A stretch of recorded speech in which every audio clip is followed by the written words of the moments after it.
আসসালামু আলাইকুম। কেমন আছেন সবাই? আশা করি ভালো আছেন। আমিও আপনাদের দয়ায় ভালো আছি। তো আজকে প্রচুর পরিমাণ বৃষ্টি পড়ছে, তাই আজকে কিছু চাল ভাজলাম।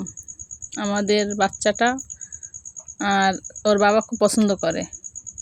তো বৃষ্টি পড়লে তাদের চাল ভাজা লাগবেই, সাথে ঝাল পিস দিয়ে এবার চাল ভাজাটা অ্যাডজাস্ট করি। তো ওরা খুব পছন্দ করে এটা। আমাদের গ্রাম অঞ্চলে চা দিয়ে এই চাল ভাজাটা বেশি পছন্দ করে বৃষ্টি পড়লে। বৃষ্টি পড়লে তো তাদের এটা লাগবেই। তো আমার কাছে ভালো লাগে চাল ভাজা দিয়ে চা খেতে। তা আমার হাজব্যান্ড আর আমার সন্তানরা তারা এই যে চাল ভাজা দিয়ে ঝাল পেঁয়াজটা দিয়ে বেশি ভালো পছন্দ করে। তো দেখেন আমি প্রায় 1 কেজি চাল ভেজে এই যে কুলে রাখলাম। এখন ঝাল পেঁয়াজ দিয়ে এটাকে ভালো করে অ্যাডজাস্ট করব। তো আমি পরিমাণ মতো তেল দিয়ে ঝাল পেঁয়াজটা দিয়ে দিলাম, দিয়ে পেঁয়াজটা ভালো করে একটু ভেজে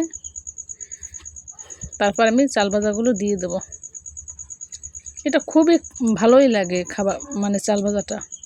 তো আমি কিছু দিয়ে দিলাম আর কিছু রাখলাম চা দিয়ে খাওয়ার জন্য, আর কিছুটা দিয়ে দিলাম, এটা আলাদা করে ভেজে নেব তেল দিয়ে। তো এটা ভাজা আমার হয়ে গেছে, এটাকে আমি এখন নামিয়ে নেব।